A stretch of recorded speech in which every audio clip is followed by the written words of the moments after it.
Thanks for listening to the Lunch and Learn with Dr. Barry, here to help educate, motivate, and put you on the right path to take control of your health through weekly discussions on topics in the medical field, public health arena, and in your community. And now your host, Dr. Barry.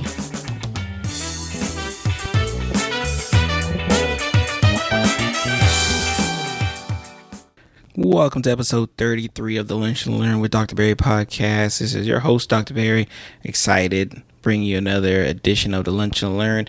And as always, if you want today's show notes, please go to drpiersblog.com/LLP033. Again, if you want today's show notes of episode 33, please go to drpiersblog.com/LLP033. Hey, everybody. Thank you for joining me today. And I'm very excited. You know why I'm excited? I have my first guest on the podcast here of the Lunch and Learn with Dr. Barry. And it's, none other than a person who's been a very central figure in the way I practice medicine. If you've been following me on the blog, if you've been following me on the podcast, I've kind of mentioned this person over and over and over again, especially when we're talking about making sure your mental health is where it needs to be. So today's guest is Maria Davis-Pierre. She is a licensed mental health counselor. She has a specialty in grief and loss therapy. Hey, Maria, thank you so much for joining today, and thank you for being a guest on the podcast. Hi, everybody. I'm so excited to be here and talk to you all. All right. So like I said, she's very excited. Like I said, it's a special day when I can kind of get her out to do these things. She don't like doing them. But you know what? She said, she would love to be the first guest on the podcast, and I didn't have to pull too much strings for it. So today is a very important topic, which I think, honestly, I think all of my topics are very important, but today is an important one, right? Today is a topic that I wanted to broach, I think, a few episodes earlier, even on the Lunch and Learns that I did with the live stream. But something in my heart just kind of said, this is the week. Like, I can't really put it off any longer. Today, we're talking about, how do you have that tough discussion, right? And I left it vague, right? I left the title vague, right? Because I want you to kind of think about what is the tough discussion, Dr. Barry's talking about, right? Today, we're going to be talking about how do you have this tough discussion in regards to death, right? And I can tell you as a physician, especially now as a physician who works mainly in a hospital, and I'm a little bit closer to death than I would like to be. I'm having more and more patients who are a lot sicker than my patients on the outpatient basis. And I'm having that discussion more and more with families. I'm having that discussion more and more with patients. And I figured, you know what, I felt like this was the right time because I think it's a topic that doesn't get talked about. So, Maria, before we start again, I gave you a little bit of intro, but can you tell the listeners about yourself? So, as you said, I am a licensed mental health counselor in the state of Florida. I have a private practice dealing with grief and loss, specializing in grief and loss, many aspects of grief and loss. When somebody comes to me for grief counseling, they have experienced a death or a loss meaning loss of a job, divorce, adjustment for a child, sickness, anything like that. And what happens is they come to me because they need help adjusting to this grief and this loss. So I give you tools, we talk about it, process the information to help you better adjust to this new phase in your life. Wow. So it definitely sounds like, you definitely would work in tandem with, definitely someone in a position in the hospital setting or just in medicine in general, where a lot of times we're on the other end, we're usually the ones telling a person, hey, you're not going to make it, or hey, your family member just passed. So it definitely sounds like you kind of come in and kind of help give them the closure that sometimes us on the physicians, and you guys who listen to the podcast, I like to rag on my physicians that sometimes we don't do a good enough job.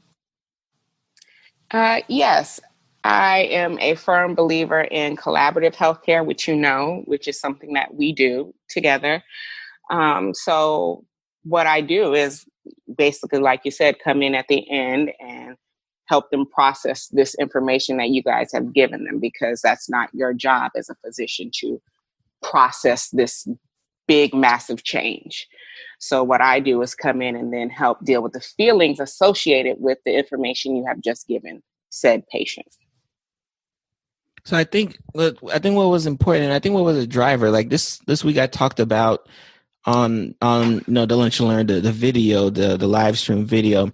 I talked about why I felt it was important to like have the discussion in general. And of course I usually will center it around, doctors and our mental health care workers. But like, even I had to think about it, even like with the different family members, I thought having this discussion, right, which I call it probably one of the toughest discussions to have, which is about death, even if they haven't personally died yet. Like I thought, you know what? I think this is such a monumental step in the growth of, anyone's character, especially the physicians, that, I think it's something that kind of gets glossed over. How do you feel about, the importance we place on that discussion? The importance that physicians place on the discussion of death? Well, I would say, yeah, physicians, but I think, people in general, but let's focus on physicians first. Okay. I think that I'm going to just go in general. Death is uncomfortable. It's uncomfortable for a lot of people because, in a lot of families, you haven't really discussed death, dying, and what happens next. So you're dealing with all of these newfound emotions of what comes next, what do I need to do now? And it's very uncomfortable for a lot of families because it's a taboo topic in a lot of cultures. So now that you're telling somebody, hey, you are going to die, or your family member is going to die, it brings on a lot of emotion. So you have uncomfortableness, and then all your emotions that you're dealing with. So it becomes a difficult conversation, because as practitioners, we can read what's going on with the body language of said patients and patients' families.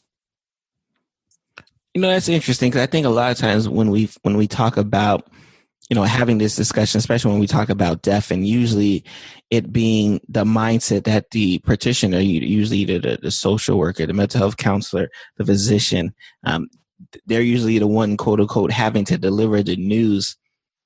A lot of times we always focus on, how tough it is for that person who's receiving the news to take it. But what do you think about the person who actually has to deliver the news? It's very difficult for the person having to deliver the news as well, because even though we are, in the field of healthcare, we still are human.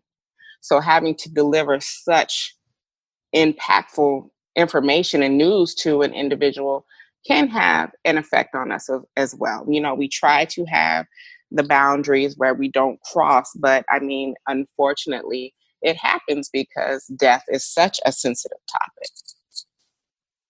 And why do you think it's important really to talk about, especially when we talk about in regards to loss?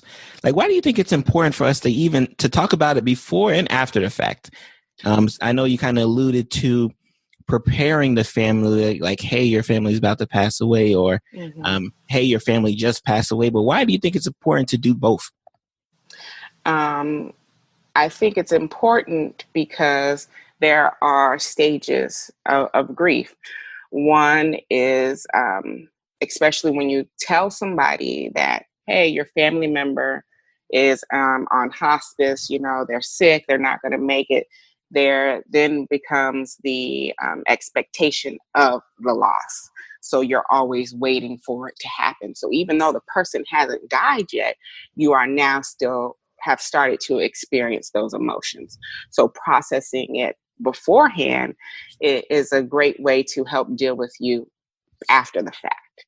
And of course, after the fact, the said person's not there anymore. So now it's really real of all the emotions that you're experiencing. So of course, processing it, how I live my life now without said person, is good. Do you find it, especially in your field, you being the expert, do you find it easier to talk to people who have had the discussion before? and have had time to prepare for it, or find it easier to deal with the patients or even the people who, it was an unexpected, or, not even maybe unexpected, they just didn't plan for it, and now they're coming to you for assistance? Like, which group do you think is, I guess, better equipped, right, to take the learning that, someone with your skill can give them? I don't think it's either group that is going to be better equipped. I think it's, in general, if the person is willing to get access to the tools to help deal with the loss that is about to happen or the loss that has happened. So it doesn't have anything to do with either group. It has to do with the person, the individual, him or herself. And when you talk about tools, like what type of tools would, a person need to, I guess, be successful? I guess if that's a good term or good, good word to use at that point, and, getting over. This is my personal philosophy. Every therapist has different philosophies, but mine is that you don't get over the death of a family member or friend. It's that you learn to live with that loss. So you're learning to live this new life without that person. So you don't necessarily get over it, because you're always going to think about the person, remember that person. Certain things trigger, certain memories. So it's about how to cope with those memories when they come, so that it's not, doesn't take you so off track that you are now not able to function. So you learn to function differently. Interesting. Now, again, I think kind of going back and, doubling back on, the conversation that needs to be had, especially when we talk about death and as it approaches, and death and as we prepare for it. I think a very troubling fact that I've read and I've seen very recently in the news is the rate of physician suicide rates. Mm-hmm. And again, here we are, the person who's supposed to be the one delivering, such, sombering news, and the one who has to be seen as mentally fit to do so. Mm-hmm. We have an exorbitant rate of physicians. And again, I think the study showed that about 300 to 400 physicians each year die by suicide, which was crazy to me when I thought about it. Especially I went to Nova Southeastern and we had 240 in our class. Mm-hmm. So here I am, team physician, and understanding and seeing that 300 to 400, members of our team, are taking their life because the mental health strife, it was too great for them. Like, how does someone who's supposed to be on the team of the one who delivers the news and the one who's supposed to be, the strength when it comes to having a discussion, what are some tips that they, may take in to be able to take in others' griefs and then be able to, not internalize it? That is a good point you bring up, because a lot of times as healthcare providers, we put ourselves last. We're always giving, but don't think to take care of ourselves. So I'm a firm believer in self-care. You have to know when to set that boundary, when you're getting too involved, when to ask for help, things that de-stress you, whether it's going to get a massage, where it's reading a book, taking 15 minutes to process the day before you go into your home and start your, what we like to call second shift of, now I'm a husband or a mother, a father, a wife, things like that. So you have to be able to take care of yourself as much as you're taking care of your patient. Interesting. I love it. And is there a right time to do so? Is there a right time to really have this discussion of, the inevitable and the inevitable? And when I talk about the inevitable, we know taxes are coming and we know death is coming, right? There's really no hiding it. There's no running away from it. So is there a right time to actually prepare your family members, or, talk to your patients, or, talk with your coworkers? Like, is there a right time to have this discussion? I wouldn't say there's a right time per se, but you definitely want to have your family members know, because what I get a lot of is family members who had an unexpected death, and then they come to me to process because now the siblings have discord over what to do because there was nothing in place to say, hey, this is how I want A, B, and C to go.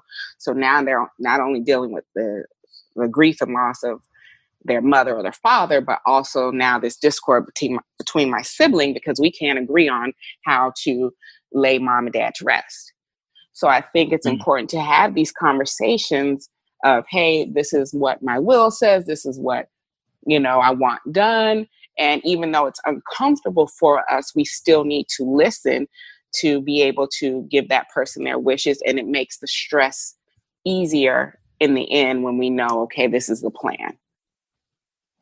And, I think you brought up a great point because I mentioned it on the live stream. I talked about one of the biggest reasons, like I want, everyone to kind of have this discussion is because of preparation, right?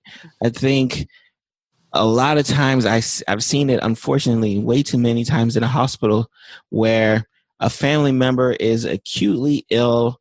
And, of course, no one plans to be acutely ill. I don't think anyone plans to be sick. But a family member becomes acutely ill or there's an accident or something happens that suddenly, a turn of event changes and life changes and life happens. And what I've noticed, and you probably can have some, some backup and some stories about this as well, is that I know family members who don't want to make that decision. Mm-hmm. Like I have family members who don't want to be the one to decide whether, their uncle, their grandma, their grandpa, like they don't want to be the last decision maker. Mm-hmm.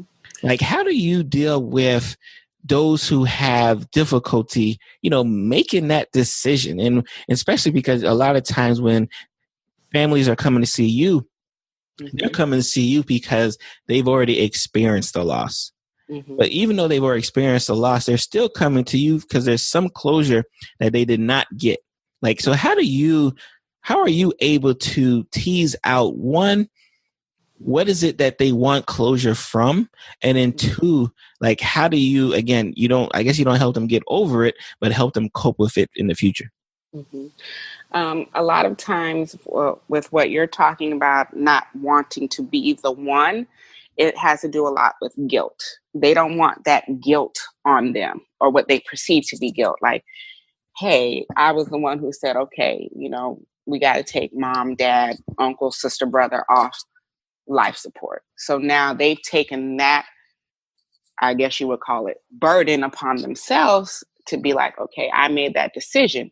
Shoulda, coulda, woulda. What if, you see the stories of, hey, this person woke up out of a coma after 2 years. Maybe I should have let mom, stay on life support a little longer. So it's the guilt that they're having that's eating them up, as well as the grief that they're dealing with. And is there a right way to have that discussion? Because I know you talked about a lot of times they come to see you, when the grief occurs, but is there a right way to have that discussion? Like, is counseling the way to do it? Is, taking everything in and internalizing the way? Like, what is a right way to do it?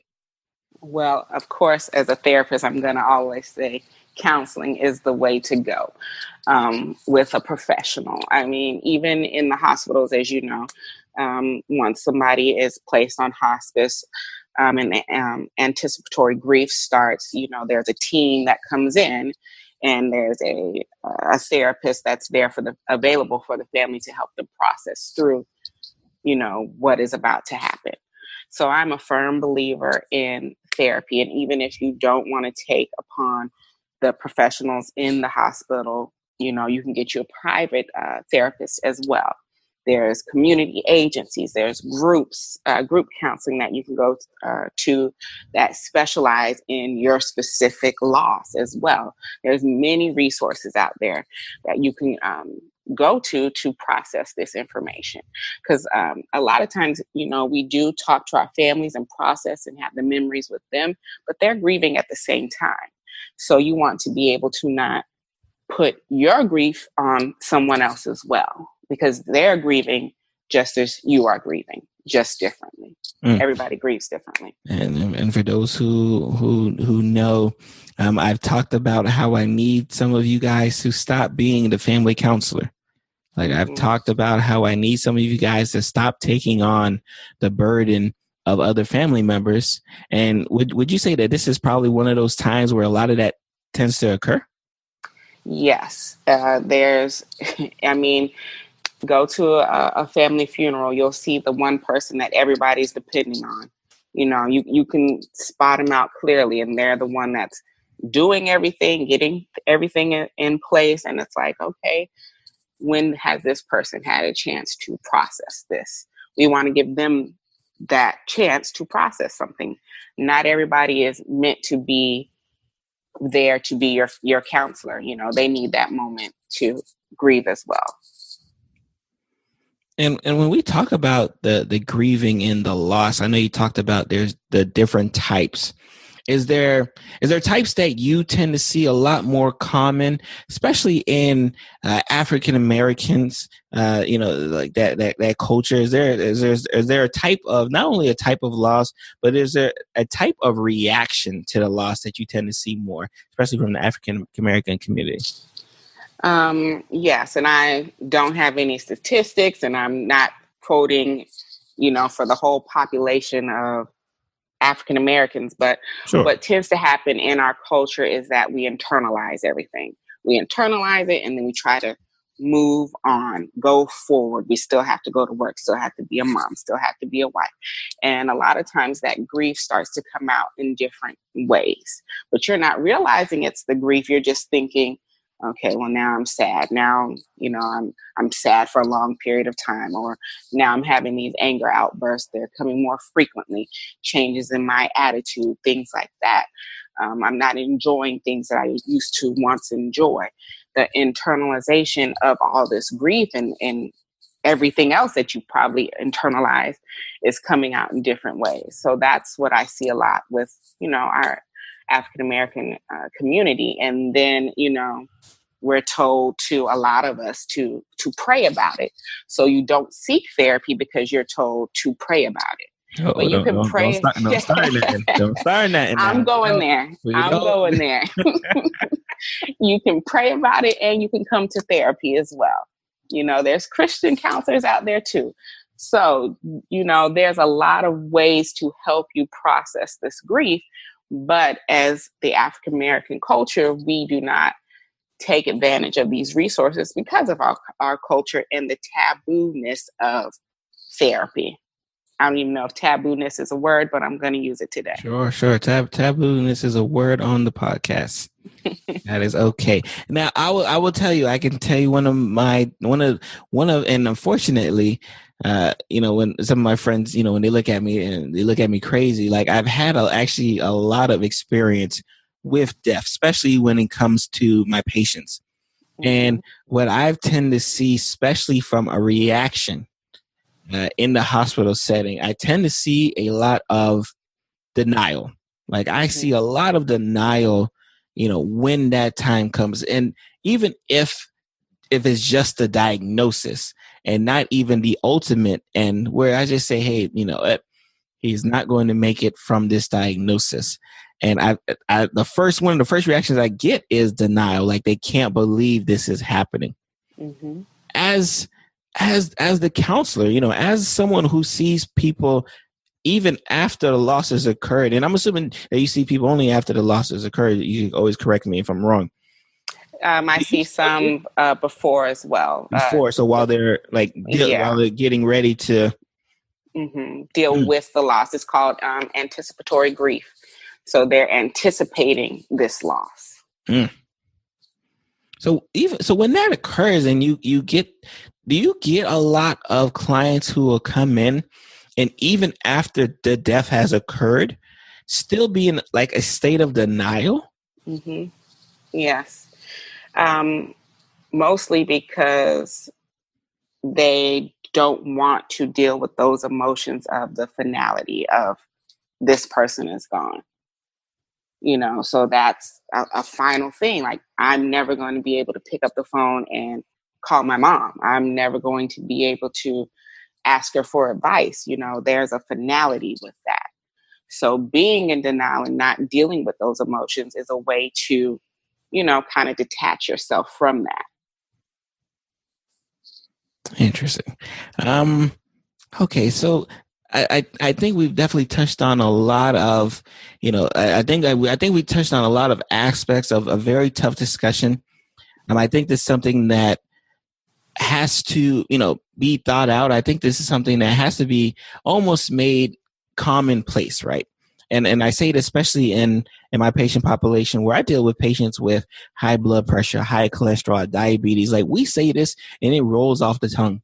But when we talk about getting ready for death and planning for death and planning for the inevitable to happen, silence is deafening.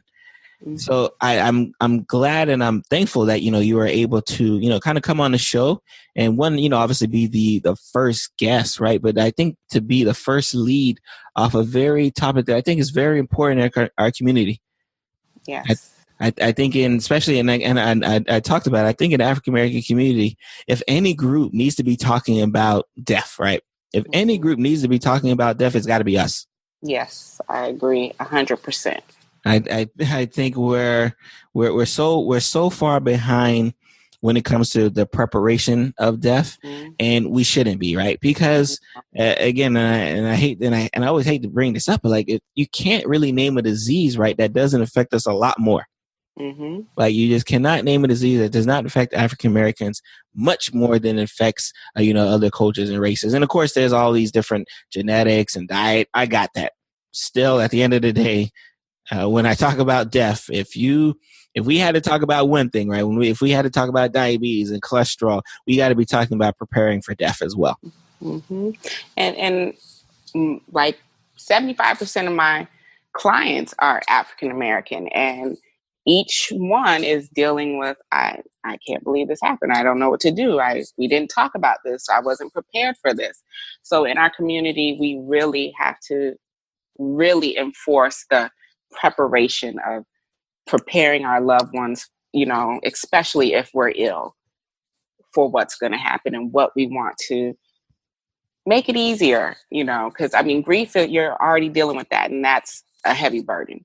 But to then deal with, okay, I have to get these finances in order, I have to get the estate in order, that's something else that just adds on to your stress. So true. So true. So, Ms. Davis-Pierre, how can people get in touch with you, especially if they're, and again, I know you don't only deal out, because obviously I know you don't only deal with grief and loss, but if they want to get in touch with you, how can they do so? You can email me at daybydaytherapy@gmail.com. I am taking clients right now. I only do online therapy at the moment, mental health. So if you want or are interested in that, you can email me. I have a Facebook page, 2 Facebook pages. One is Maria Davis-Pierre LMHC, and the other one is catered more to women dealing with traumatic experiences, and that is Finding Courage to Heal. Both of those are my Facebook pages, and I have a website, daybydaytherapy.com. So there's many ways to get in touch with me if you have questions, concerns, or wanting a referral, things like that. I can help with it all. Perfect. And and even if you didn't catch that, I will put all of this in the show notes. Like always, if you want to catch the show notes, it will be either on the website or you'll be go directly to your favorite, podcast app, and it'll be there as well. So again, Maria, thank you for definitely enlightening us on discussion that I think needs to be talked about much more than it is. Yes, and thank you for having me and letting me be your first guest. Of course, the wife has to be the first guest on the show, and I'm excited about that. And thank you.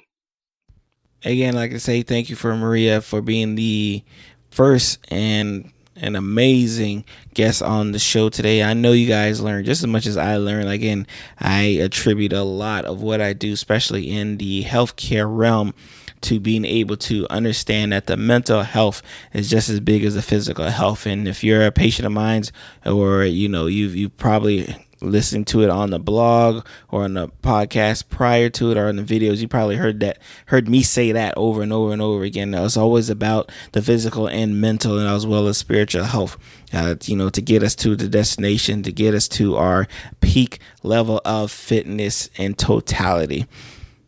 So I'll see you guys next week for another great episode here on the Lunch and Learn with Dr. Barry. Thank you for listening to the Lunch and Learn with Dr. Barry. I hope you enjoyed that episode like I enjoyed giving you that episode for your listening pleasure. If you want, please join the community. Please tell a friend to join the community. I'm over at Twitter. I'm over at Facebook. I'm even over at Pinterest. Like, I'm everywhere. Everywhere where you want to be, I'm probably there. My username is pretty much the same everywhere you go. lunchlearnpod.com. Lunch Learn Pod at Facebook, Lunch Learn Pod at Twitter, and the hashtag that we're using, especially when you're listening to the episode and you want to share it and you want to tell all your friends, is Lunch Learn Pod as well. All one word. And before I let you go, please do me a favor. Head over to Apple Podcasts, Google Play, SoundCloud, Stitcher Radio, TuneIn Radio, wherever you like to listen to your podcast. And even if you like listening on my website, leave me a comment, leave me a review, let me know how I'm doing. Leave me even a comment to say, hey, I'd like to hear about this topic versus that topic, and I'll be gladly able to kind of squeeze that in on this schedule. And you guys continue to have a great and blessed day, and I'm going to see you guys next week.